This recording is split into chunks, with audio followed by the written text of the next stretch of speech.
Hello, this is David Geckel from Baltimore, Maryland, and I'm a Leeds United fan. And we're back, bitches, and we're never fucking leaving. And you're listening to the DU Football Show. One Mr. Geckel was very happy this weekend at Alamode, Houston, the abode, I mean. Yes, Alamode. Hey, Graham, you owe me a shot. Fucking do it, dude. Yeah, no allowed to talk in this open. We knew you were going to take it over, so do your shot of Malort, motherfucker. Bottoms up. Let's start the show. Born in the land of Bowie, Maryland. Bred to be a fan of fucking Everton. Punch you in the eye and drink your rye. Sam Houston. Sam Houston? Arsenal fans have another Sam. AKA the fucking Gooner Graham. Smell the Malort. Looks great in shorts. Sam Graham, hey. Sam Graham. Fucking United!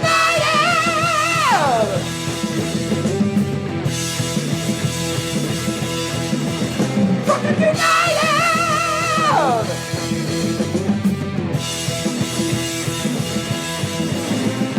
Hello and welcome to the Drunken United Football Show, a completely biased recap of the English Premier League as told by two common American schmucks. I am your host, Sam Houston, and across the way from me, back in the saddle again, one Mr. Samuel Graham. Sammy, how you doing, brother? Not too bad. How are you? Well, excellent. Good to be doing this again, you and I. I like this. This is good. I missed it. We're recording at Studio H, just outside our nation's capital. You can check us out on all podcast platforms. Please be sure to rate, subscribe, review, and share with your football and friends. Need you to make sure you're really sharing with your friends because a few of them have dipped off. Find out if they're keeping up with the show, damn it. We want them listening, okay?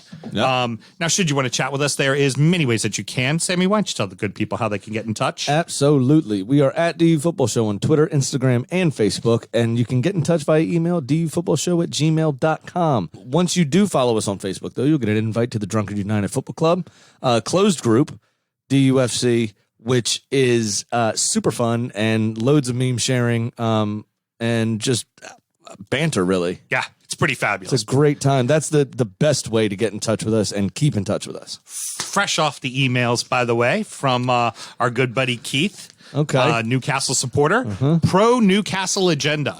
Wanted to point out that my team has a top 10 scorer. Hard to believe. Also, with all the bitching about schedules, Bruce should be bitching about how he has to play Liverpool and Man City 3 days apart from one another. Talk about a shafting. Also, wanted to welcome back Mr. Graham and note his return coincides with the return of Tottenham to the top of the table. Have a good show, gents. It's all right. I've been going for a while. It's natural for everyone to want to stick the boot in. You know, that's just how we wanted to go ahead and do that there. Sam and myself both work in the wine and spirit industry, and we both have a deep, passionate love for all things distilled spirits. So as the red-blooded Americans we are, we vow to have a drink in our hands throughout this show and every single show, because words are hard. Mr. Graham, we're drinking a special one tonight for your return. What is it we're drinking? We have Blanton's Gold label, which is a UK exclusive. I'm wanting to get it out because I got to read you something on the side. Okay, got it. This one is 51.5 proof. It is only available in the UK. We bought it while we were there back in March and have done well, I think, to keep our hands off of it. Yeah, the wine and now. spirit exchange, I think, is where we bought it. That was just down the street from JJ Fox, Fox, James J. Fox, right? James J. Fox, yeah, James J. Fox cigar. Yes, I think that's outlet. right. Yes. So this one, it ran a 60-pound. Like I said, it's 51.5 proof. So 51.5%, 103 proof. I apologize. That's where we bought the Red Spot at too. Yes, demolished that bottle in 2 days. Yeah. This bourbon whiskey dumped on 6/11/19 from barrel number 835, stored in warehouse H on Rick number 54. Individually selected, filtered, and bottled by hand at 103 proof. This, of course, UK 750 is illegal, so this is 70 centiliters, 700 ml. But on the side of the bottle, I just wanted to read you this because it sounds like a Jose Mourinho press conference. Okay. We believe this is the finest bottle of whiskey ever produced. I mean, it's really good. I wouldn't go that far. Affording you extra flavor, bouquet, and character. Bottled by the Blanton's Distilling Company.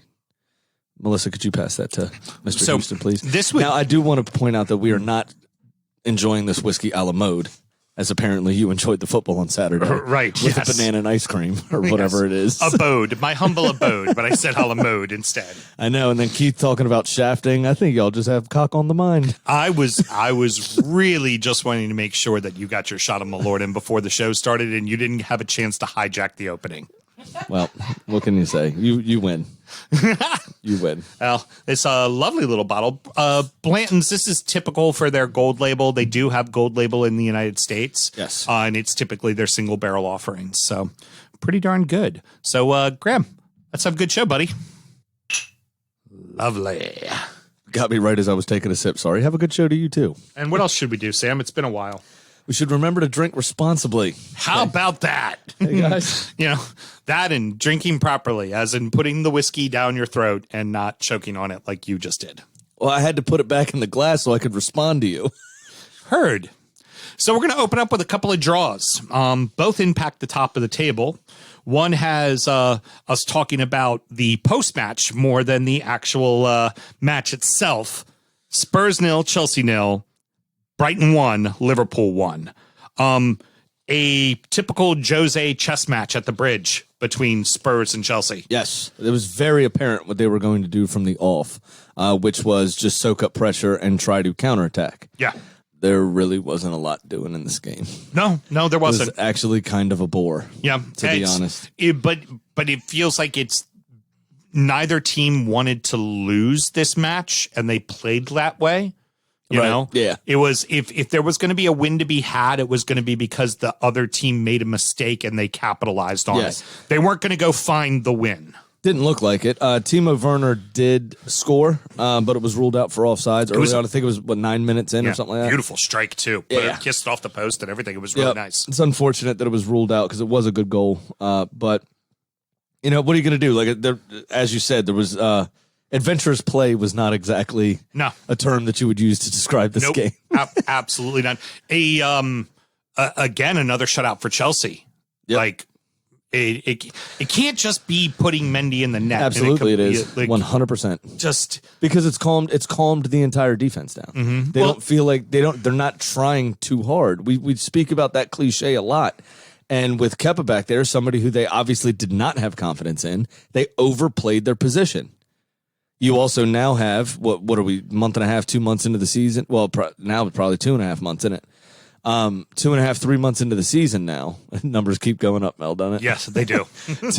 2.5, 3 months into the season now. Thiago Silva's bedded in. Yeah, Right. that was the point I was going to That's make. Is also- him being bedded in means a lot. That's also a thing, but that wouldn't have affected the confidence of Zuma or Rudiger or whoever, because you know that Thiago Silva is one of the best defenders in the world. Right. Has been for a number of years now. So his experience, his leadership, he would have slotted in just fine, and that wouldn't have made me play any better or worse had he been there. If anything, it would have made me play better, right? Right. But if I have no confidence in who's behind me, right, I would attempt to do things that I wouldn't normally do because I can't allow the shot to get taken, right? And you overplay that, you fuck up. And that's what I Right. think happened the entire time.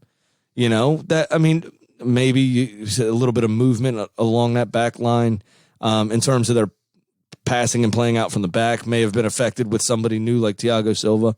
But in terms of just my job would be made easier, I feel like, with Thiago Silva being there. Because he is one of the better defenders this world has seen. It seems like the weight of the world's been taken off of Kurt Zuma's shoulders, and Mm-hmm. Zuma can just go be a hard man and fight for a tackle and win aerial balls and not really be over concerned if he makes a mistake because his partner next to him is going to cover his ass. Exactly. It seems like. Right. Yeah. Exactly. He can play his game now. How and much? he's got, if something happens, I trust this guy to make a save now. I would also debate now. I mean, obviously the keeper is big, but also let's remember the keeper's very young too. So for as well as Mendy's playing right now, couple 2-3 drops, little flops, little mistakes, that ego can be shot real quick, especially when you're playing in the Prem. The point I was going to bring up that I didn't put down in the notes, but I kind of wanted to throw at you is really, I think it's the wingbacks. I think you're off Could of be. Azpilicueta and the, let's call him the Bolton driver, allegedly, of course. Yeah. And you have Ben Chilwell is bedded in. Yep. And then Reece James on the other side's doing a kick-ass job. He's starting to play with a little bit more maturity. Absolutely. It seems like it's starting to meld and work. And another thing that I think also plays into their hand as well, it's Conte, not Jorginho, in front of that defense. Yep. Big time. Jorginho's so slow.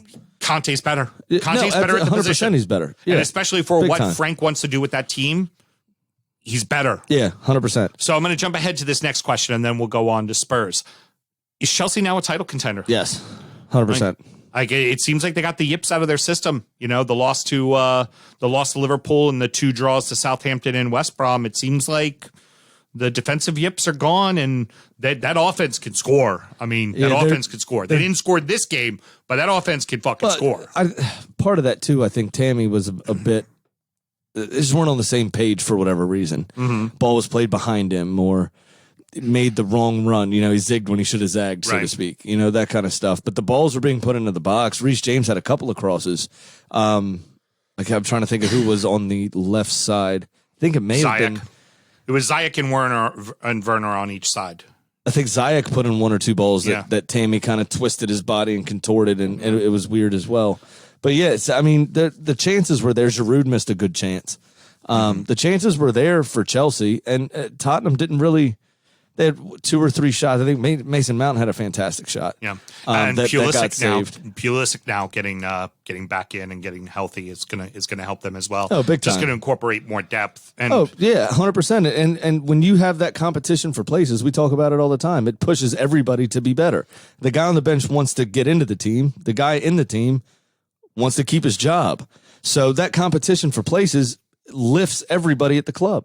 And now they have genuine competition in those front 4 spots. And then they also have guys who can play in Europe as well during the middle of the week. So they're not as tired. Yeah, if only the last 2 teams to win titles could manage Figure to get that out. by. Yeah. But apparently they seem and also then subsequently with Tottenham, they've got depth, they've got rotation, they've got competition for spots.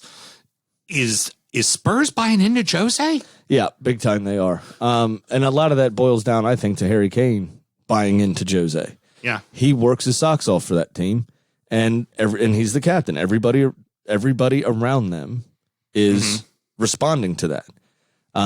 And Jose has always had that. He had it with John Terry and Frank when he was at Chelsea. He had that to an extent with a couple of the players in the Manchester United backline, Right. that led by example. But it just, I think some of the players in that tenure were a little too young, a little too raw. Like McTominay. McTominay, his favorite player.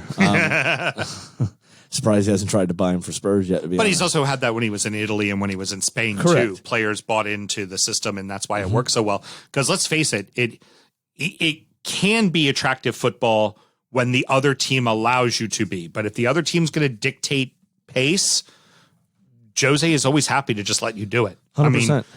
I mean, you obviously you weren't here for the last week, but when Spurs beat City, I mean, that was the most Jose match ever. Like, I think 1, 2, 3 is going to be some combination of Liverpool, not necessarily in this order, but Liverpool, Chelsea, and Spurs will be 1, 2, 3. I think it's pretty safe to start to say that now as you're starting to see the season unfold. I'd very They're starting much to agree get that separation in places now. Yeah, I'm very much beginning to agree with that. Yeah. It's and something with Spurs again, it's the Jose effect. Fucking Ndombele gets shit on for an entire season. Now he's a fucking greatest thing since sliced bread on the pitch, playing the position that Dele Alli used to play. And who's Dele Alli? Where's Dele Alli? What's a Dele Alli? Like, Right. Gone. Like, gone. Like, So, it never existed. The 2 things that came out of this game for me totally is you saw Chelsea become more of a team, period. As you say, they got the yips out of their system. I'm going to say they're now on to the Kaye motherfucker, Yeah. right? Yeah. They're now into the thick of it and putting themselves amongst it, and I think they have the quality to be thereabouts. I'm not excited to see him as an Everton fan in the next couple of weeks. We see them in 2 weeks. They're Not excited. honestly, with as young as their team is, Timo Werner, Hatem Ziyech, Tammy Abraham, as young, Mason Mount, as young as their core players are, Christian Pulisic, the goalkeeper, Kurt Zuma. I mean, the only real elder statesman in that group is Thiago Silva. Yeah, that's it. As young as that team is, they could dominate English football for the next few years. They've got all the makings to do it. That's for damn sure. They really do. Tottenham out of this game is, they're just a special bunch of little ponies. Or whatever the fuck it was Mourinho said afterwards. Did you see that? No, I did not see it. Oh, yeah. He said, asking if it was, a 2 or 3 horse race with Spurs, Liverpool, and maybe Chelsea or whatever. And he said, no, to be in a race, you have to be a horse. We're not horses. We're ponies. Oh, trying to play it down. Yeah. Don't let it get in his boy's head. And he goes, but we have good signs. Today's a good point away. Today's a good point away. But we walk in, we leave here top of the table, but my players are annoyed. It's good. That I heard. I heard that quote. It's good. He was My Little Pony. Yeah, I did. I did. And that is actually something that you and I have discussed about Tottenham ad nauseum is, does it seem like they want to win? Right. Well, hearing him say, my players walk out of here with a point and they're annoyed, that's a turn in the right direction for Spurs. Like, that's not something that they had before. What fucking pisses me off, of course, is Spurs had the talent to do stuff, right? Which is annoying to say the least. Right. They never had the quality and coach to do anything, right? Pochettino was a good coach, had great ideas, but he didn't have the spine. He had never done anything himself. Yeah, right? You bring in somebody that has... Southampton to 7th was the best thing he had done. Right, but you bring somebody in that won stylish with Real Madrid, that won like shit with Inter, that won like shit with Chelsea, that had a difficult time at Manchester United, but I think part of that was they bought players... that didn't fit Jose's style. Finished second place behind a team who had over 100 points, who had a record-breaking year. Yeah. Like, so my point is that you have somebody now with fuck you experience. Mm-hmm. If one of those Spurs players looks up and says something to him, hey, I don't think this is a good idea. Look at my trophy cabinet, walk down the hallway and look at yours. Yeah. Yeah. And tell me what the fuck you think. Yeah, and they're certainly they buying have in. no choice but to buy into it. And somebody with instilling that winning mentality for a team traditionally that chokes is a scary proposition, especially for an Arsenal supporter. Yep. So moving on to the next game, we're going to talk hard-hitting analysis. I know. There. Yeah. Oh no, I just waited to hear you go. It fucking sucks. No, it sucks. I hate everything about it. It brings me to tears, and I will cry probably on the show if they win the title. So come on, Chelsea. Welcome. I believe the song is "Welcome to My World." Won't you come on in? Yep, because that's what happened to me last year, dick. Yeah. I won't remember that at all at the end of the season if it happens. I won't remember it one bit, Sam. I'll be a nice, calm, sympathetic friend. Fair I will. enough. Absolutely. Anywho, moving on to the next game. We'd like to talk a lot about the game, but there's only a few things to talk about. And really, let's face it, the post-game presser is all we can fucking talk about. Like, Well, the game didn't really offer a whole lot. Your boy Lespe fucked off. He should be fined for missing that penalty. That's absolutely ridiculous. Got the Idiot. keeper go completely the other way, and you did a slow roller that went wide. A slow roller that went by. Jackass. It was terrible. That's a passing drill you do every week is what you miss. It was so stupid. But what are you going to do? Pascal Gross steps up in injury time and takes care of that. Do you think it's a penalty? Yeah, I do. Yeah, I agree. Definitely do. I would say it's a soft penalty, absolutely a soft penalty, but I would say I remember specifically a Sadio Mane penalty against Leicester last season in a 2-1 game. That penalty being the game that the goal that decided it happening, and it was just as light as that one. It's a defender trying to clear a ball, and the striker gets himself in the way to make sure he gets hit. That's what happened. Well, no, he got to the ball first and ended up being kicked. And this was the problem we had with, what game was it last week that we talked about? I spoke to you about it separately, obviously, from the show. Whoops-a-daisy. Whoops-a-daisy. Well done there, killer. But there was, I kicked the trash can. But there was something There was some game last week, I forget what it was, where this was a penalty. Or they called the foul on the player that got to the ball first. And then we talked about it, about Declan Rice during the international break. Yes, that was How he got the ball and got That kicked. was the Villa match against Brighton. That's what, yes. Solly March. Correct. Yeah. It's so, once again, though, there's inconsistency in decision-making, which is annoying from the referees. Right. Well, I do believe it was a penalty personally. I very much agree that it was a penalty. The exact same call got called against Andres Gomez in the Newcastle match on Colin Wilson. Like that, it was foul. Like it's by the letter of the law, it's a foul. And I'm starting to say now with VAR, it's not so much fuck VAR's fault. It's bringing to light the rules. The way in which the laws are written. And then it's also bringing to light how an individual ref wants to call a game. We all were screaming for him to go to the monitor. Well, now they're going to the monitor. Guess what that means?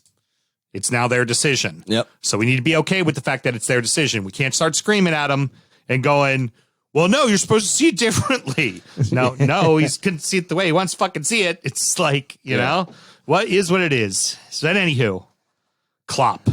Yeah, you go on. No, I want to let you go first, get your impressions, because I've thought about it, rethought about it, and thought about it again, because I have so many thoughts on it. The only thing I really need to say about it is I couldn't tell the difference between him and my hungry newborn. And I listened to it twice. So this is not Klopp's style. We've all known Klopp to be a bad loser and gets mouthy, but in a very charming way. Exactly the way he kind of did here, you know, like I'm still going to say it with a smile, but yeah, you are correct. How about that? You got it right. A hamstring. Very good. Good for you. Right. Like, but I'm going to do it with a smile. Well, everybody can tell I'm telling you to fuck yourself, right? Well, I started to wonder, is he Jose in it? He might be. Is it because his team just played like shit?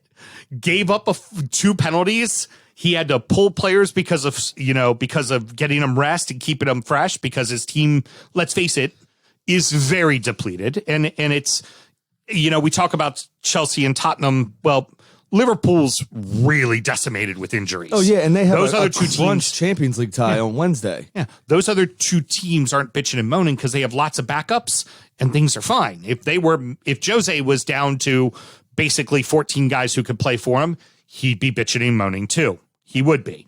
But I wonder if Klopp is just doing the whole, here, look at me so you don't pay attention to what just happened out there. I really wonder if that's what he was doing. That's the same thing Hasenhüttl did. Did you hear this?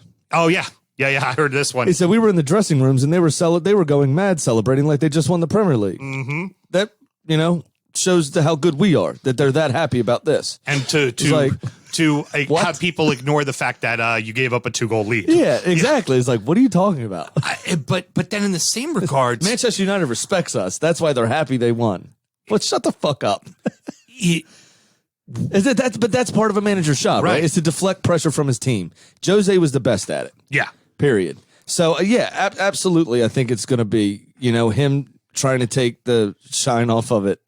I'm tending to think that's what he did, but then also there's some things in there that he and his teeth. Yet a few things that are yet inexcusable, like running on the field in the Merseyside derby last season was fucking excusable, right?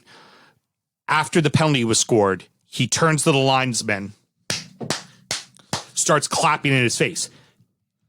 Fucking excusable. Should have been a card. And what will happen is nothing. Now let's go rewind back into the day and look at your club. Your boy, Wenger, would get on TV after a match and go, I didn't agree with the call. I think the referees need to do a better job. 1 match ban, £10,000 fine. Yeah. And here is Klopp. Oh, but then when they clapping in the face of an official. You know what the best was is back in the day too when we had the benefit of a shit call, right? I did see it. I have to look at it again on the monitor. It was, just I didn't have to see it back before I make a decision. It's, too. And then, him hemming and hawing about the Welbeck penalty. And it's like, dude, you get those calls all the time. And when you get those calls, you're like, well, they made contact. It was a penalty. Well, if they make contact, it's a penalty by that rationale. It's just very. Yeah, but everybody does that. But Everybody does that. If Right. it's for somebody else's club, definitely offsides. If it's your club, come on, ref. It's definitely even. so But it's the same shit. But then what then makes you wonder if it's just him being a sore loser and a petulant child is then the Dale Ellis, was it the interviewer? I think so. Yeah.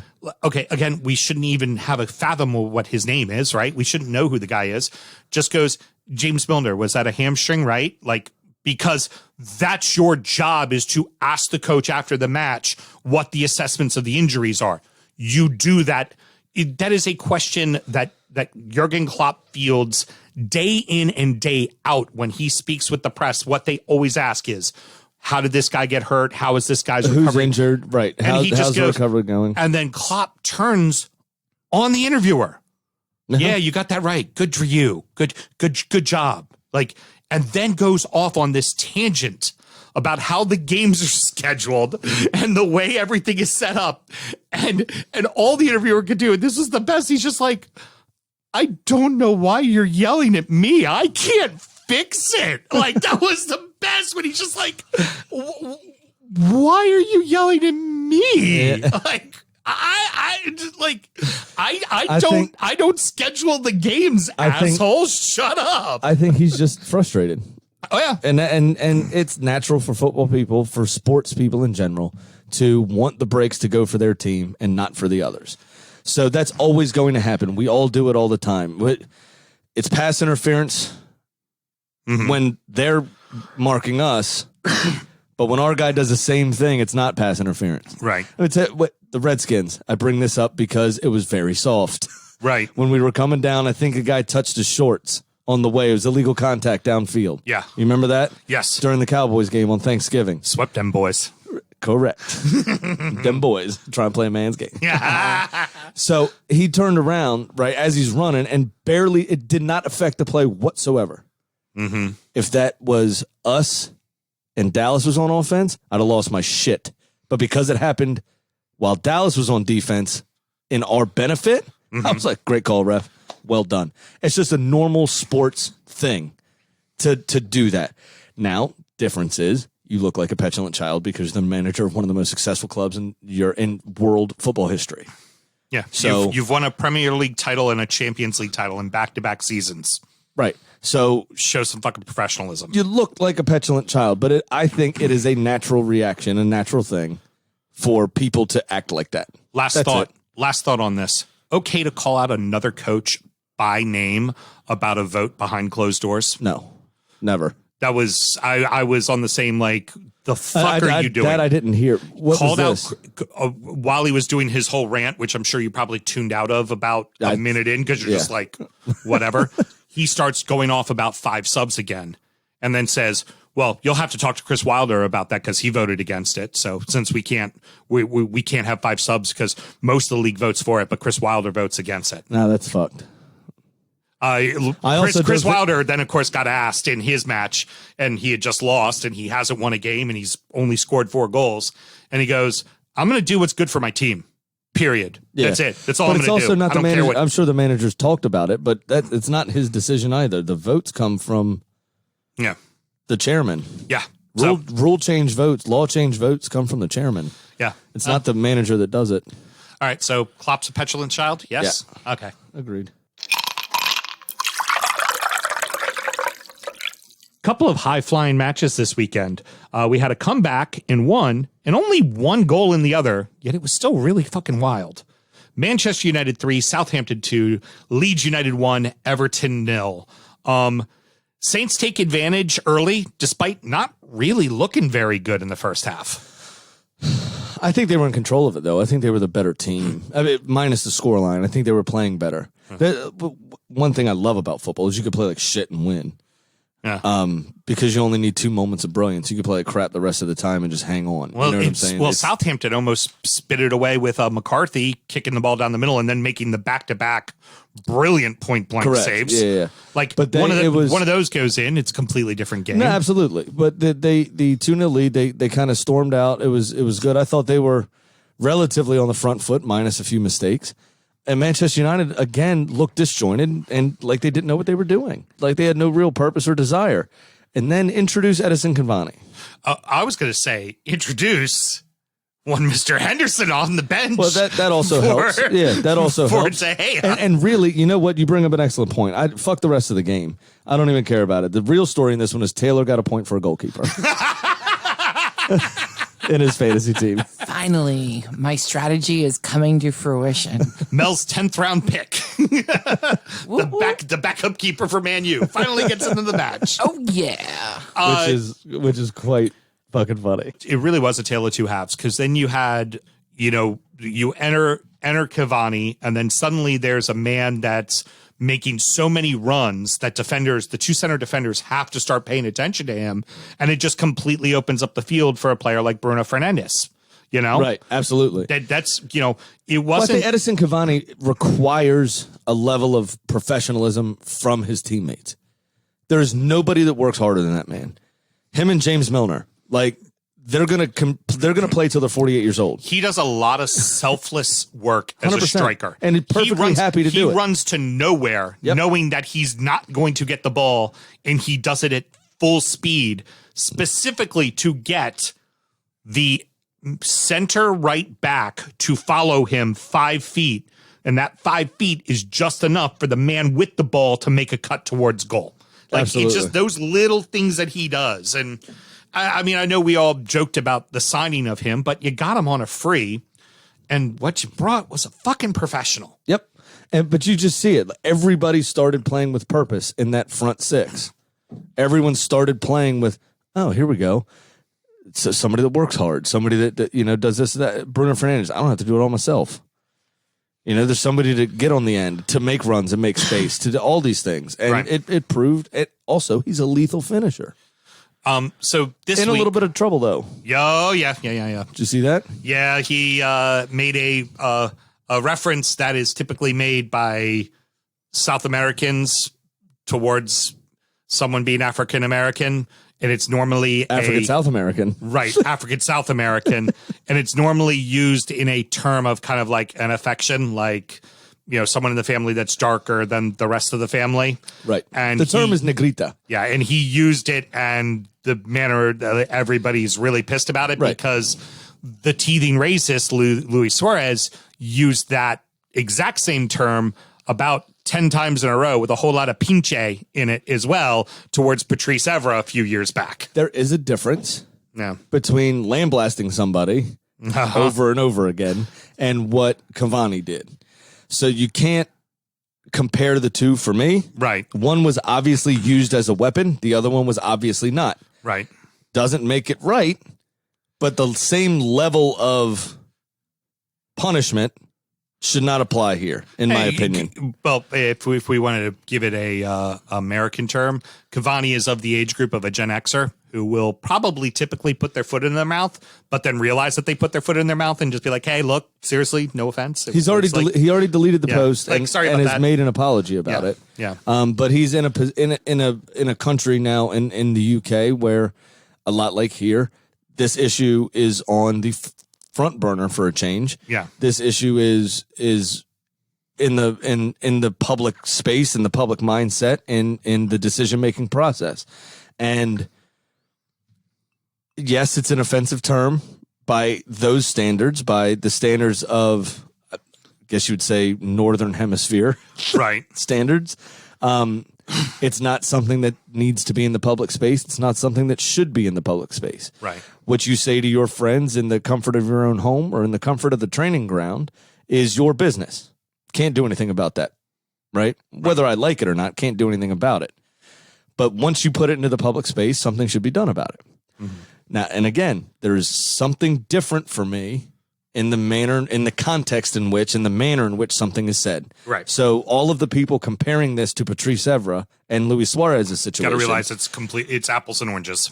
That for me is apples and oranges. Yeah. And the same level of scrutiny should not be applied. Yes, it should be scrutinized, but you don't need a 10 out of 10. You need a 5 out of 10. Do you understand what I'm saying? Hey, buddy, we don't use words like that anymore. Right. That's it. Do you understand what I mean? Yeah, we get you were trying to be affectionate. You're trying to show Marcus Rashford some love. Right.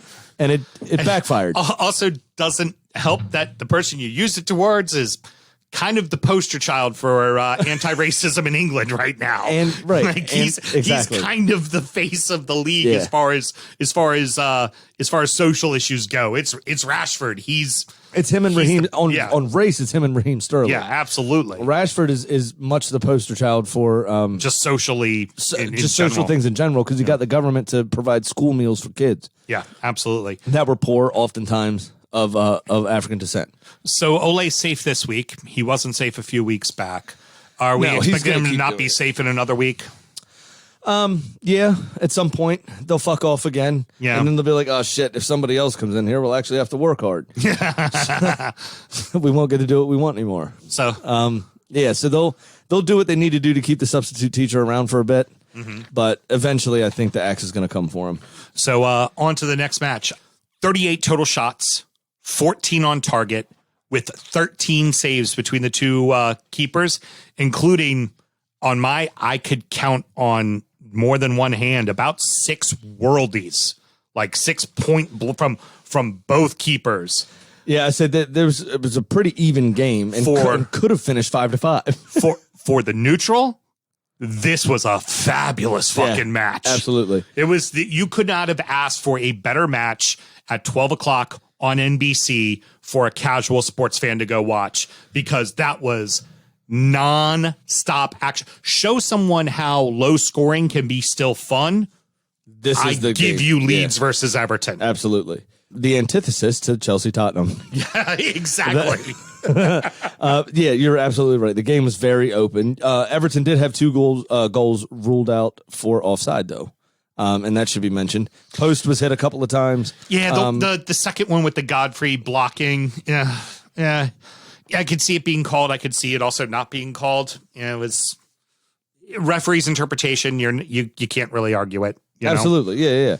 Rafinha actually got the goal in the 79th minute. It was a decent strike, but I think Pickford saw it late. After coming, was it Keane? Godfrey. It was Godfrey's legs. Godfrey gave him a little too much room. But at one point, he got it between his legs and put himself into Jordan Pickford's sightline, which was difficult. So used to the Bielsa style of play that Everton had been seeing the whole match, when that ball got onto his foot at 23 yards out, Godfrey's first reaction was to step back expecting a pass, because that's how Bielsa's team plays. And credit to Rafinha, he saw it. He immediately just set himself right up and put a quick laser. And I mean, it was a perfectly hit ball. You cannot blame Pickford on that one. No. Like I said, other than to say, I'm sure the Liverpool fans would say, if only his arms were about an inch longer. No, I think that Godfrey was in Jordan Pickford's sightline. I think he probably could have done better or gotten to it had he seen it. Yeah. But I think he saw it late. He definitely saw it late. And it was well struck. So if you have any hesitation there, it's in the back of the net. And that's what happened. He saw it late and wasn't able to react fast enough. But I think had Godfrey not been there, I think Pickford would have been able to make it over. Yeah. Now, the next question I have for you, and also I want to be a little critical of the guys on the desk this weekend for not really catching it. They were talking about Everton's lack of offensive opportunities, even though I would say when you put more shots on target than the team you're playing, I would say you got plenty of offensive opportunities. Right. But one of the things that they were complaining about was just the opportunities for Richarlison, Dominic Calvert-Lewin, and James, respectively. I would say that all goes down to the fact that there's no Luca Digne and there's no fucking Seamus Coleman on the pitch. And all your width in attack is gone. Yeah. And that seemed to really. I'm a little disappointed that the commentators didn't catch on to how important those two, really Luca Digne is, right? And how much that those opportunities for those guys to run around are because there's 2 people feeding balls from the outside and spreading the pitch defensively and making that defense have to stretch. Right. Yeah. No, I completely agree with you there. I'll tell you what. For me, as I get ready to do my shot of Malort, it's really hard to be terribly pissed about this one. I'm more upset about losing to Southampton when we knew exactly the style of play they were going to play and we still lost to them. Right. Or just completely fucking off against Newcastle, which was a game we absolutely shouldn't have lost. So, it was good having Geckel and Brody over for the match out on the back porch. And I'll do this shot with pride. The ball didn't go in the back of the fucking net. Like you said, this game could have been 5-5. Yeah. Played our dicks off. It's really hard to be hypercritical of You this played match. your dicks off and then Bielsa sat on it. Yeah, it's hard. It's hard to be overly critical. Rounding out the rest of the league, and so that happened. All right, we got Wolverhampton 2, Arsenal 1, Manchester City 5, Burnley 0, Newcastle 2, Palace 0. There's a show title. Newcastle knew twice. Oh my God. West Brom 1, Sheffield 0, Fulham 2, Leicester 1, West Ham 2, Villa 1. Awful injury to start the match, Sammy, in your game. Yeah, so Wolves started pretty brightly, to be honest with you. Had me nervous. And then about 12 minutes in, a simple corner came in. David Luiz attacking the ball, going for the ball. Jimenez going for the ball, missed it. They clash heads and are down for about 11 minutes or so. David Luiz, blood pouring from his head, Yeah. was allowed to carry on till halftime. I don't understand that one. Me either. And I think, honestly, the club should be fined for it. I wonder. Head injuries are not something to be fucked with, and he should have been subbed off. I wonder the if medical the league called in and said, "What the fuck is he still doing on the pitch?" The blood was pouring from the bandage. It was still bleeding so He much. tried to stand up and he fell back over. You could see That normally says one is concussed. you would see that he was not the same player after that. Now, I had hoped that, when some people hit their heads and they can speak another language, I was hoping he'd remember how to be a good defender. That didn't happen. I saw him stand up and fall back down, and all I thought of was the old Lipton Brisk commercial. Yeah. Who can ring it up? I can't concentrate. That's all I could think of. But spare a prayer and a thought for Raul Jimenez. His career is actually in jeopardy. He had surgery to repair a broken skull, a fractured skull. The injury that kept Petr Cech out for a year, and as a goalkeeper that doesn't have to head the ball frequently, wore his little helmet, and he was fine. He's a fucking striker who has to head the ball whenever it comes over the middle to score a ball. Frequently. Yeah. So I don't know what he's going to be able or allowed to do. I haven't heard this. Currently stable. That's what I've heard. Correct. That he's currently stable and reportedly fine, and surgery went well, and Right. he's doing well. Said he's interacted with his partner. Yeah. Everything seems good.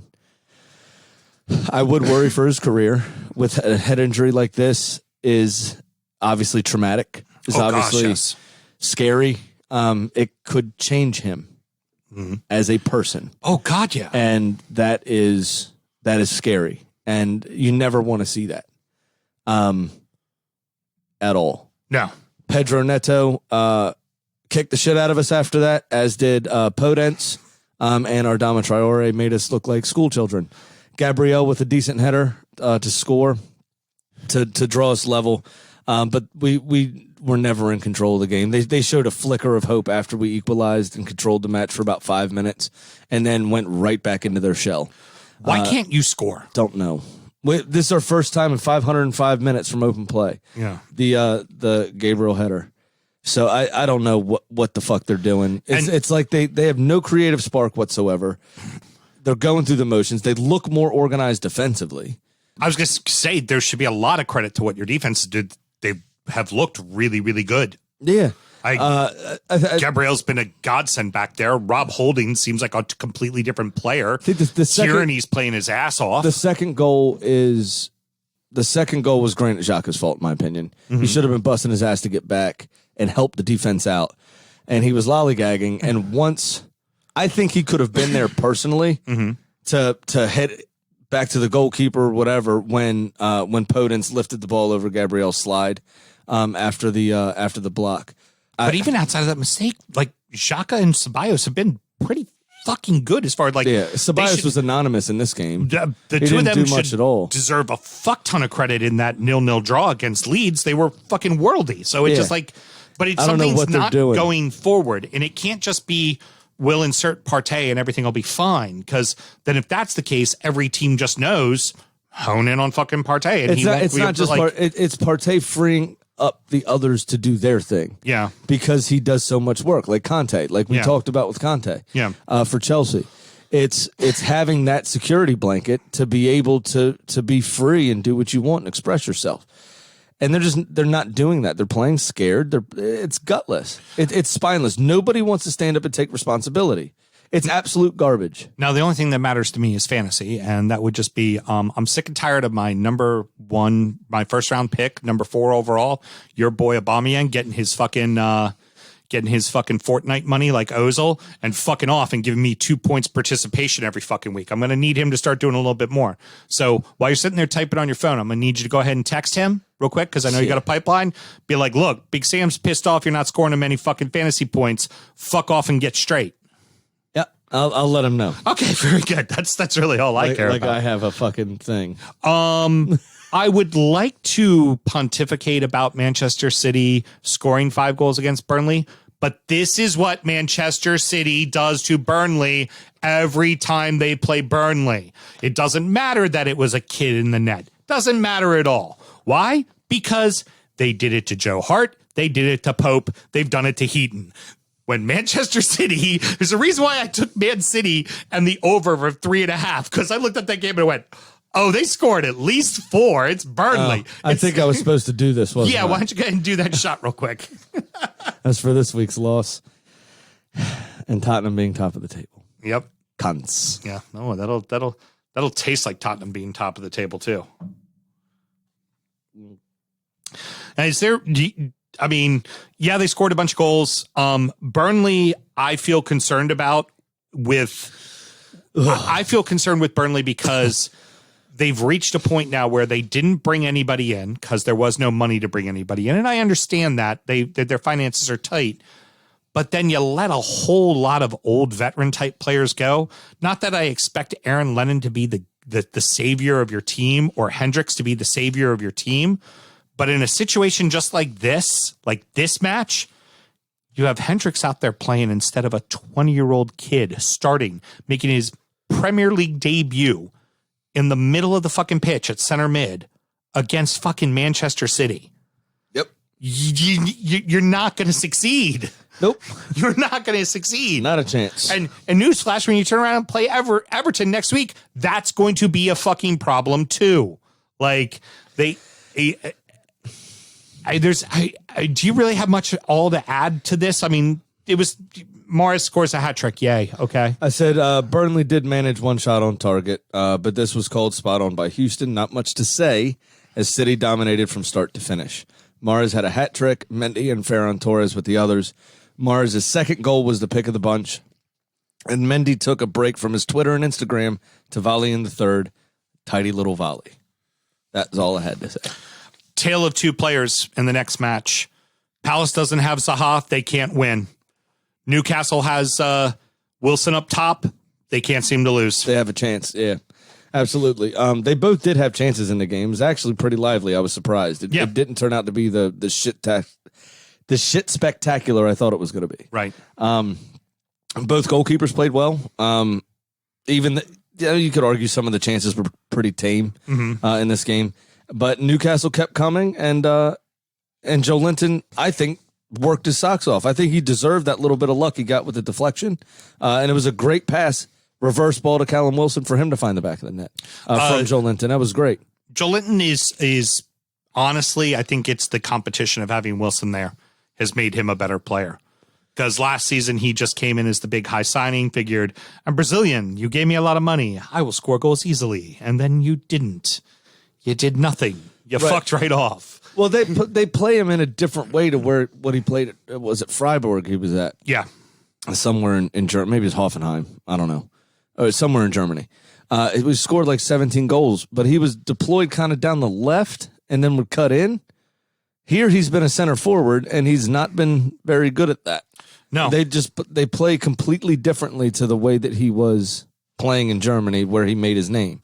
And so I think some of that, it's down to him. He needs to be able to adapt. But some of it is also, personally, I think you should pick your system based on the players you had, right?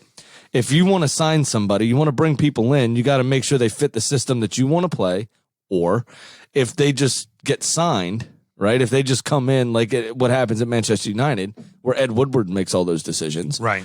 You have to adjust the formation and adjust the system to the strengths of the players that at your disposal. Right? Yeah, And absolutely. so you have to make that shit work. And if you're not making it work, what the fuck are you doing? Yeah. Then you're not a manager. That's the opposite of management. Yeah. That's not managing. I- Literally.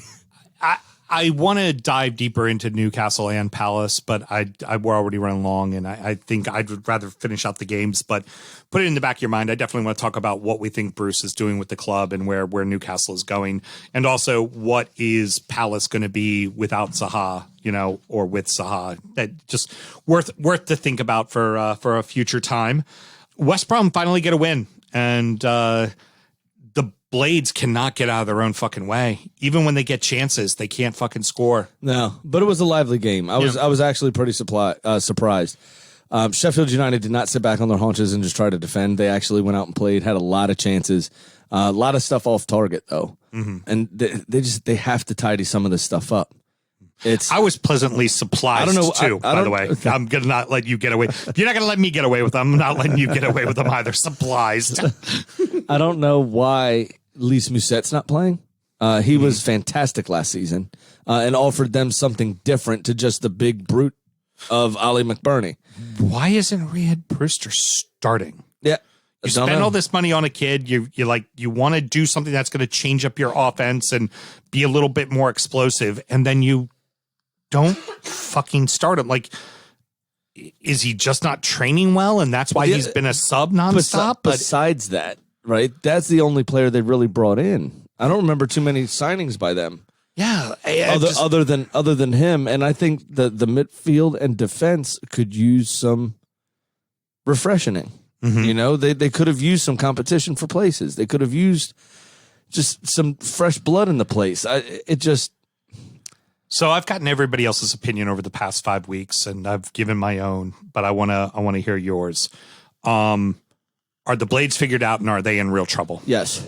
Yeah. Sophomore syndrome, they're going down, in my opinion. I proclaimed it last week. I said, this is just like what I saw with Watford, even though Watford had a more talented team. 10 weeks without a win. I looked at it and went, what? Because remember, this time last year, I looked at you. I said, Watford's going down. You're like, let's wait and see. I'm like, no, Watford's going down. Like, yeah.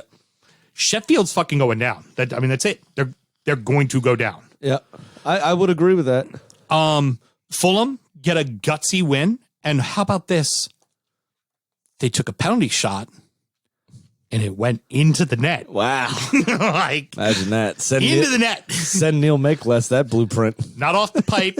Not the little dink shot that they kick right into the keeper, where the keeper dives, stands up and goes, here, allow me to pick up that as it's dribbling towards me. Or the guy who scored the PK today, kicking it off of his own ankle. Did he? It happened again? No. When he against Everton, the one where he slid and kicked it off his own ankle. Yeah, this time he actually put it away, right up into the upper 90s of the just a nice hard hit, solid, boom, back of the net. Fantastic. Good for them. They needed it. God, yes, they needed that. I find it interesting that Mitrovic isn't starting now. Likewise. Now, I wonder if it's also because with players like Lookman and Decorah Reeve, you're starting to become a little bit more of a faster team up top, and you feel like Mitro might just be getting lost or maybe a little too slow to keep up with what you're going with, more two strikers as opposed to the lone striker with a couple of wings there. Well, I think Fulham set themselves up, and this is what people were complaining about Scott Parker the last few weeks, was does he know what he's doing? Is he able to change it? Right? Is he able to adapt? And today he adapted.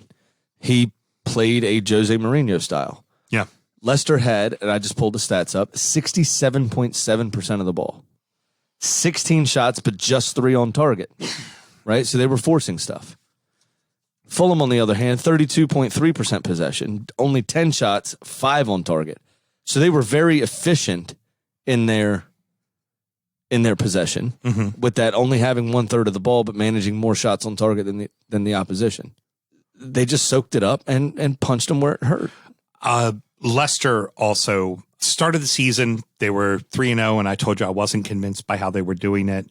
And then little by little, these players, Fofana filling in for Senyochu, and then Mendy filling in on central mid. Like they seem to be getting it right. And 2 weeks ago, Rob and I are going, you know what? This team legit. It smells like the last Leicester team that won a title. Like, this team could do it. And then they piss off to fucking Liverpool, and they piss off here. And again, now I'm left when it comes to fucking Leicester. Who the fuck is Leicester City? Who fucking knows? I mean, there's any still, idea. They're still involved, for sure. I would still rate them as quote-unquote contenders, because this season, with the truncated offseason, with no fans, we've seen anything can happen. Villa beat Liverpool 7-2, for Christ's sake. Mm-hmm. Anything can happen. Absolutely. Liverpool fucked off against Brighton. Yeah. So Leicester losing wasn't the worst thing in the world. Liverpool only picked up a point on them. Yeah. You know, the City only getting thing, the 3 is what hurts. But Chelsea and Tottenham both only took a point. So Leicester only lost 1 point to them. So it just, they're still involved. Nobody's running away with it by any means. I think this will be the most exciting finish to a Premier League we have, because I think 4 or 5 teams could still be involved in the title race come May. I think you got 10 teams that are involved in Europe. Yeah, easy. Like, it's that I wouldn't. good. I'd say 9. I wouldn't rate us in that. I wasn't rating you. Fuck you. Fuck you. But another thought here too is this league's got so much parity this season that the only thing that would truly shock me right now is if Sheffield United beat somebody 4-0. That'd be the only thing that shocked me. Yeah, I'd agree with that.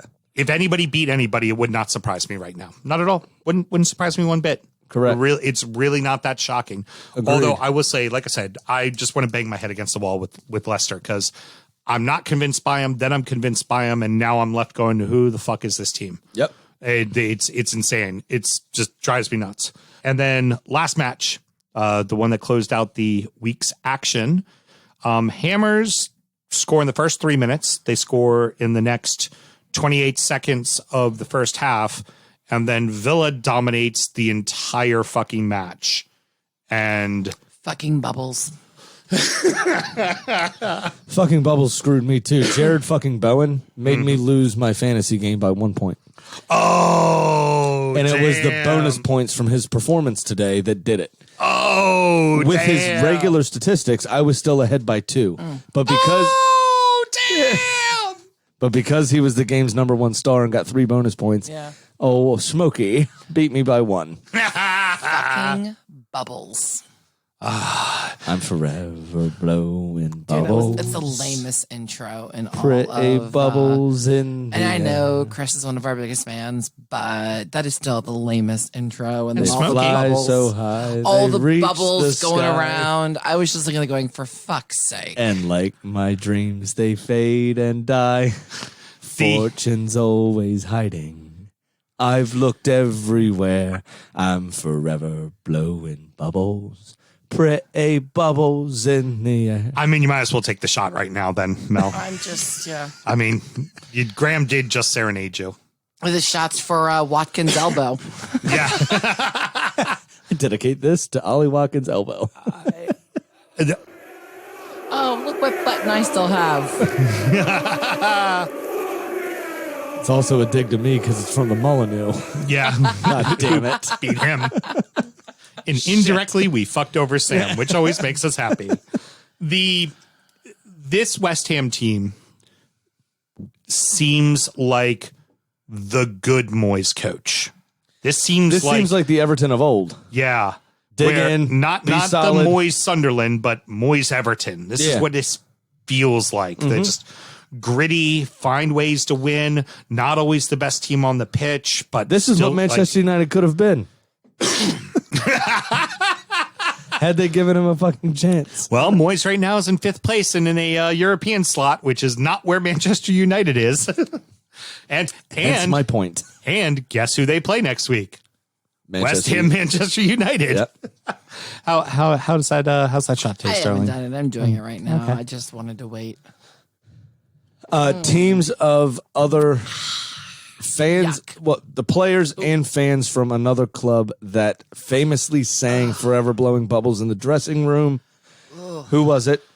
Do you remember? You guys, right? No. When Tottenham fucked off to them. No. Was it Liverpool that sung it then? Nope. Who was it? The fans and players from Blackburn Rovers sang it because on the final day of the season, West Ham drew Manchester United, I believe, or beat them, Which gave them the title. which gave Blackburn the title. I And remember that's why they sung the song. with champagne popping in the dressing room, they were forever blowing bubbles. Yes, I remember that's what they because West Ham knocked off the opponent that allowed a team to win the And title. it was Manchester United that they beat Right. or drew, whatever. One thing worth mentioning, the offsides call, and obviously VAR is only going to look at the potential of an offsides, not the fact that I'm going to mispronounce his name, the goal scorer for West Ham. Agabana. Yes, Agabana has his arm completely wrapped around the chest of Ollie Watkins while holding his other arm. But we as VAR and the eagle eye in the sky that we are only supposed to notice the offsides, not the arms draped around the guy stopping him from running on, which he would have ran on to offsides anyways, and the goal would have been called back. But why? I love the fact that they just don't see that. I don't think that's a problem. And here's why. He scored the goal anyway. Right. So the advantage would have been played regardless. Okay. That would not have been a foul. Fair enough. And because he was offsides, there was no foul. Mm-hmm. See what I'm saying? All right. Fair enough. It makes me giggle I'm when just giving you a logical explanation to your very emotional response. It's logical. I'm just. Oh no, it's offsides. It's what the league's been calling offsides all the time. It's a shame. I agree with you. You talked about it before the match that where the line is to be offsides is the point where it would be a handball, and where it moved up was where it would not be a handball. So if you can't score with that part of your body, why does it matter if it's offsides or not? Yeah. Because it's How about legitimately them the Well, one part of your that's- body you that- can't score with. That's what I'm saying. So if Agbana was behind him holding him, a piece of his body would have been offside by definition because Agbana's behind him. And none of it was. He was wrapped around him on the side of him, like over his shoulder. Yeah. So he would have been offsides. Right. Because Agbana, his arm doesn't matter either. Right. So the part that's in front of Ollie Watkins doesn't matter. Right.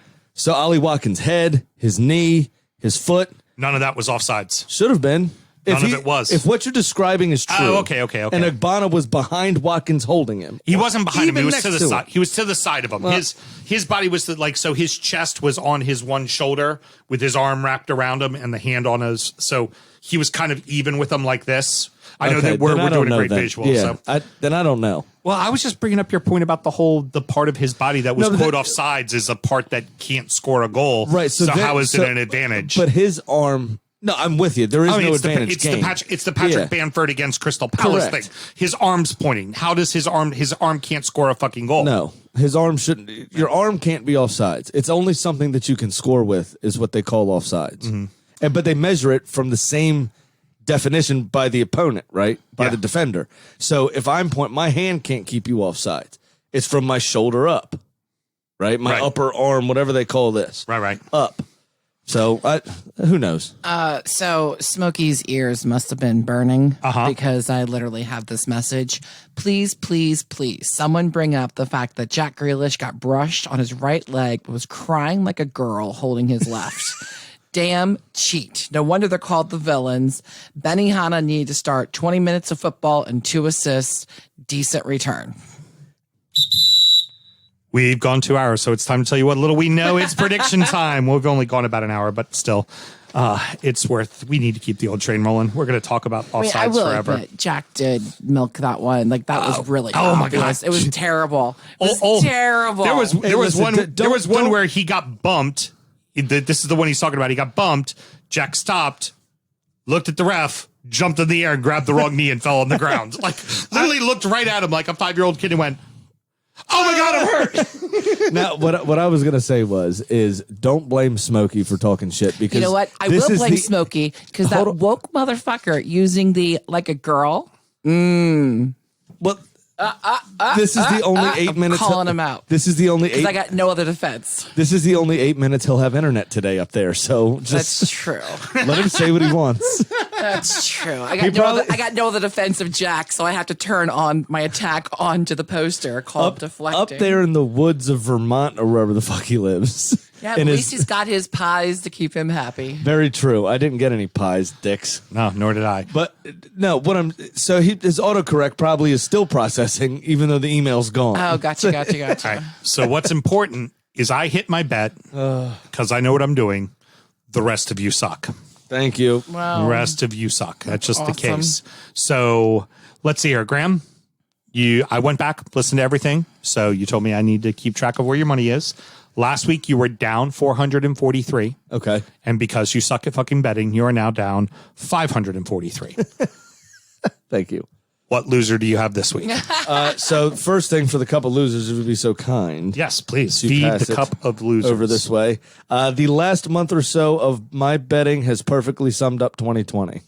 Toss that right Well into said. Awesome. the can. We're not going to get Pat today, right? Or No. Okay, so I got his email. So There's trouble, so no worries. I've got his email, so we'll be ready to rock. something about a bookie following him. Well, you know how that shit goes. All right, I go for another three-way parlay. Of course you do. This one should hit. Southampton to beat Brighton. Should be fairly simple. Manchester City to beat Fulham. Also very simple.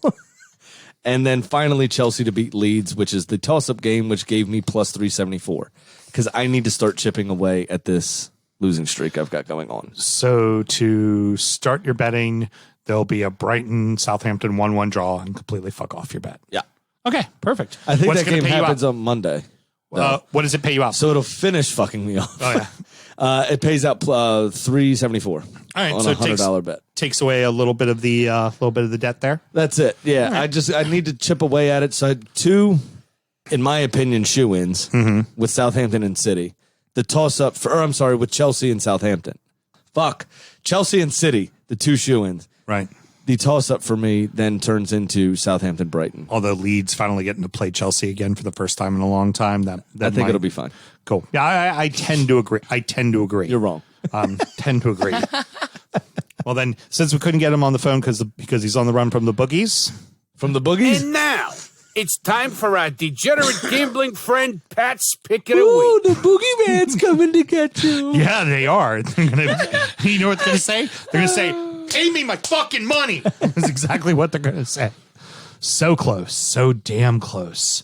Well, I was a couple of minutes away from hitting last week until Manchester United decided to come back with a win in extra time. So now I'm back down to minus 807.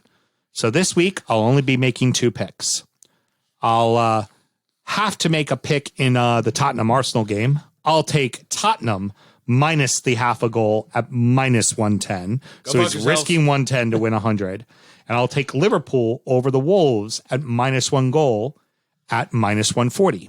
Let's hope I'm not down 4 figures come this time next week. Have a great week. Oh, there you go. He's picking against your boys. That's fine. I would too if I was him, to be honest with you. Fucking assholes. Although all of you picked them last week and they fucked you over. Yeah. You picked them. Rob picked them. Pat picked them. You all they picked drew, them. but- They were just like, how can we fuck over the Arsenal fans and still be successful? Yeah. We'll get a point. Exactly. I hit for my bet, like I already said, and I hit for my bet, Sam, 5 minutes into the second half, which was really nice. So I could just sit back and put my feet up and enjoy the 5-0 drubbing, which was good. And I'm now up $235. Big Sam's Lock of the Week. And I do the math every week, Sam. Did you know? Yes. 36.6% of the time, it works 100% of the time. And My 6 winners are a whole lot more than your 1. Thanks. 1. Got Okay. 1 right. Got 1 right, It Sam. was one that was worth a lot. Yeah, it's all you done. 1. 1. You know what's worth a lot? The fact that I'm up and have been up almost the whole season and you're down. That's what's worth something. All right. This week, a bet that's guaranteed to fuck me over, but will make me happy if it does fuck me over. I'm going to take Liverpool to beat Wolves with Jota to score at plus 175. Thought it was pretty good odds. That's not bad. Yeah. And he's been on a bit of a streak. Yes, he absolutely has been. That segment was mediocre. Could have been better. I mean, frankly, Yeah. you could have been stronger. But we strive to give you more here at the DU Football Show. Christ. It's the sound you've been longing to hear, Sam Graham. I give you Kitty the Chicken.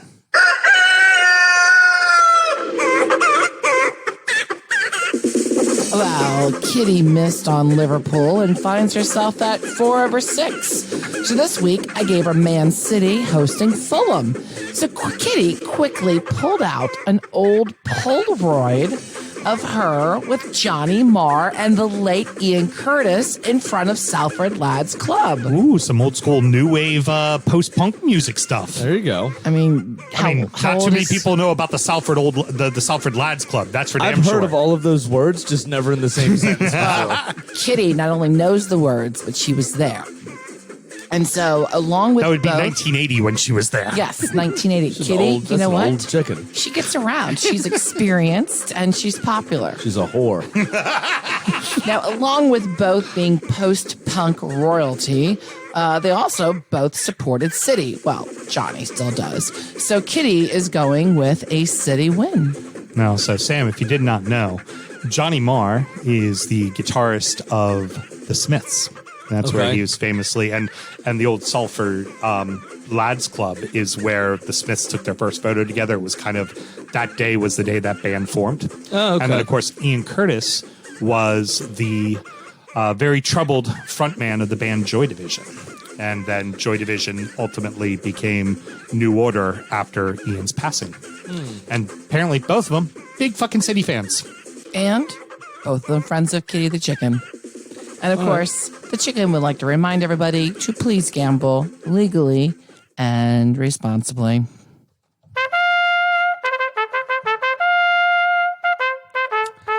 As previously discussed, I lost by 1 motherfucking point to the bonus points of Jared Bowen in Smokey's midfield, 36-35. Lindsay is the big cleanup for the week, winning 40-14 over Fantasy Guru JB, whose title is on the line for being Fantasy Guru. He's no do so well. Russ getting a rare win, 56-44 over David. Ray wiping the floor with Houston, 50-26. I would like to say in that regards, when you have Jota and Bruno Fernandes, it's really all you need because the rest of his team gave him basically 1 point each. Nice. Let's see. Rob took care of Keith pretty handedly, 39-29. Alberto wiped the floor with Elliott, 43-28. Allen beat Chris, even though Chris was pretty respectable, 37-25. And Kenny, look, once your goalkeeper scores points, everything else seems to fall into place, doesn't it? Yep. Taylor won 34-22 against Kenny. What? Kenny, you should be ashamed of yourself to lose to Taylor. So that quickly leaves Allen still in first place, Smokey in second, Ray in third, Lindsay up to fourth, Elliott down to fifth, Sam remains in sixth place, Alberto in seventh, JB in eighth. I dropped to ninth, sadly. Taylor's up to 10th, Rob in 11th, Keith down to 12th, Russ in 13th, Kenny down to 14th, Chris in 15th, and David Geckel actually bringing up the foot of the table at 2-0-8 in 16th place. I hope you didn't mind, but I made an executive decision while you're gone, but I thought you'd really like it, is that we're going to create a DraftKings fantasy golf account, and the loser of our league this season has to do fantasy golf for a year on our DraftKings account and has to report it on the Drunkard United FC page. So once a week, they have to report about how their fantasy golf team did. Perfect. So we can just rail on them about their golf knowledge as well. Fine by me. I think that is a beautiful, beautiful last place I think prize. they should be made to bet on the competitive knitting network.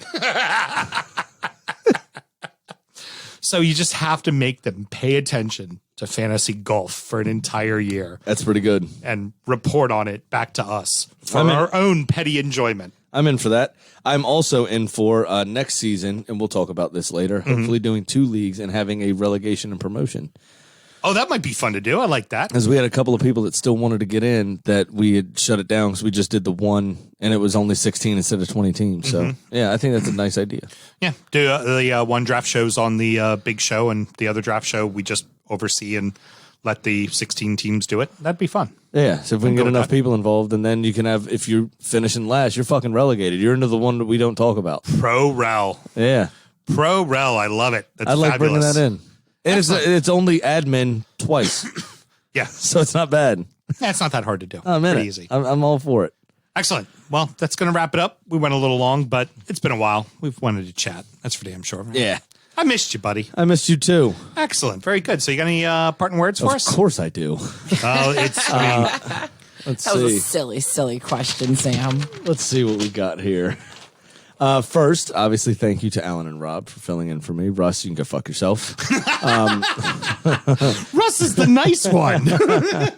Just kidding. Thank you all very much for filling in. I really appreciate it. You all did a mediocre job at best, but it kept the pod going, and I really appreciate that.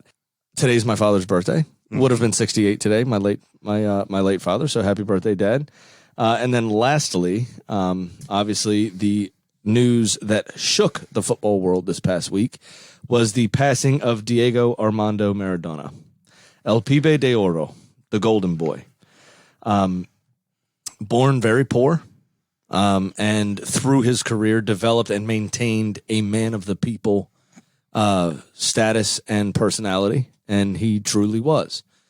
He had some problematic views in certain situations. He was friends with Fidel Castro and Hugo Chavez, to name a couple. And friends with cocaine. Yeah. When he was in Barcelona, he actually got mixed up with some drug dealers and got himself addicted to coke. That was exacerbated by his second world record transfer fee, the first of which was from Boca to Barca. And then he wanted to leave Barcelona. Napoli bought him, the poorest city at the time, the poorest city in Italy, paid a world record fee for him. It was said that by a journalist, this city has no mayor, it has no jobs, it has no hope, but we have Maradona. Yeah. He was the World Player of the Year a few times as well. Obviously, essentially single-handedly winning the World Cup for Argentina in 1986. Absolutely. But he, in Napoli, got mixed up with the Camorra, which are the mafia, the Neapolitan mafia, basically. And he would frequently miss training. He would be late. He would not show up at all. He would miss games, and because he was off on a bender, basically As- stoned out of his mind. As Rick James would say, as we know very famously from the Chappelle Show, cocaine is a hell of a drug. Yeah. But he did deliver Napoli a league title and a UEFA Cup and a Italian Super Cup and the trying to remember what the name. I think it's just the Coppa Italia. Their domestic trophy, their domestic tournament trophy. In his time there is the last time they've won the Scudetto, which is the Serie A championship. He is still seen as a savior of that city, and as long as your crimes don't harm others, right? I believe that that's what it endeared him to the fans. Those flaws that people are trying to shit on him for now. He was of the people. He was the people. He was deeply flawed, deeply talented. He was all of those things. How many people do you know that you love that drink too much, or Yeah. that this, that, the other? Yeah. Everybody's got a demon. Everybody's got some sort of a problem. Ellen DeGeneres is a fucking asshole. Doesn't make her show suck, but she's Right. an asshole, Right. right? She's addicted to anger. Fine. It is what it is. Diego Maradona was addicted to cocaine. That doesn't make him a bad person. Diego, if people live life in the fast lane and they're going at 200 miles an hour, Diego Maradona went at 250,000 miles an hour. Yeah. That He man lived was- life to the fullest. And everybody wants to talk about the hand of God, hand of God, hand of God. Let's look past the hand of God and let's remember the time where he single-handedly dribbled through the entire English I squad. think it was either 5 or 7 players. 7 players dribbled through 60 yards. 7 English players to score that goal. And like you said, he single-handedly won a World Cup. Everybody wants to talk about Messi. You know what Messi hasn't done for his country? Win a fucking World Cup. You know what Diego Maradona did for his country? Win a fucking World Cup. By himself. Essentially, yeah. Single-handedly carried that team. Essentially, yeah. And It is as great as Messi and Ronaldo are, it is very simple. There is a 1 and there is a 2. That number 1 is Pele. That number 2 is Diego Maradona. Absolutely. You cannot beat that. In my That book goal as well. he scored is the goal of the century. It might be the goal of this century too. It was one of the most amazing goals ever scored by a human being should not have been able to do what he did, the way he did it, at the speed that he did it, and the veracity in which he did it was fucking insane. he was also quite hard. I remember a brawl with Barcelona versus Atletico Bilbao in the mid-'80s that I've seen video of, where he was fighting 4 or 5 Bilbao players at once. Fancy boys normally go down. And winning. He was a fancy boy who would throw fights, throw Yeah. fists. Oh, yeah, big time. Also, the north of Italy, there was a big economic disparity between the north and the south. And them winning the title, one of the headlines of a newspaper said something to the effect of defeat of an empire. Mm-hmm. The old Italy has lost and the new Italy will rise kind of situation, which just further adhered him, made him a god to those fans.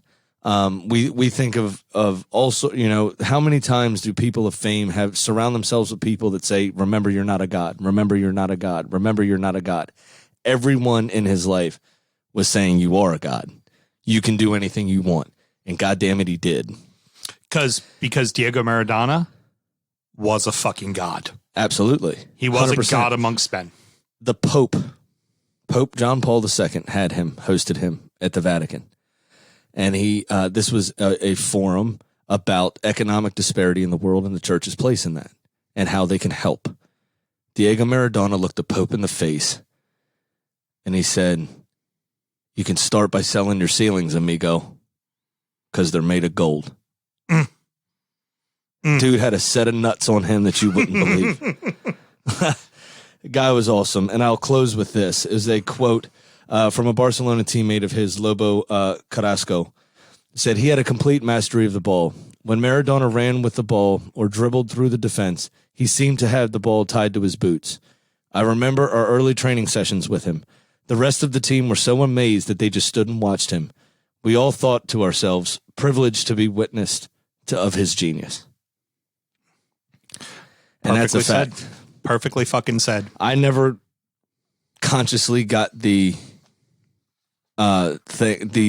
privilege of watching him play live. He was at the 1994 World Cup here in the States, but I was 8 years old. Right. I don't remember it. I'm sure I saw him play, but I don't remember it.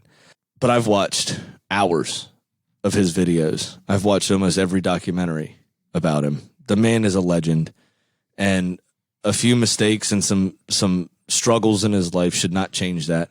And any of you cunts that are out there trying to tarnish this man's legacy, you go fuck yourself. If the first words out of your mouth when it comes to Diego Maradona is the hand of God, go walk into oncoming traffic. Yeah. Go fuck yourself. Absolutely. That's going to wrap it up, boys and girls. Next up is injury time. More of the same. We're going to preview the next weekend's action.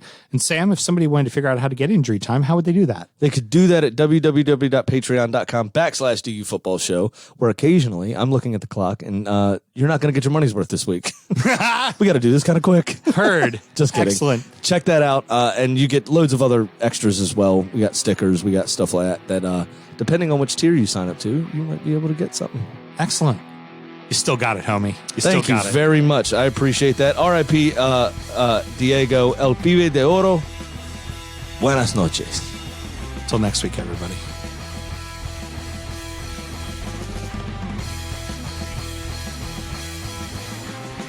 Born in the land of Bowie, Maryland.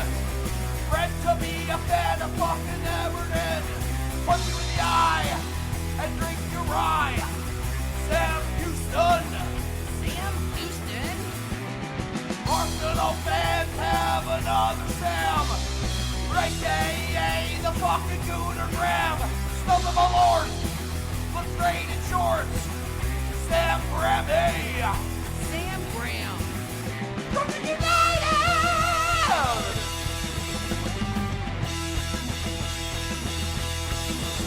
Brooklyn United!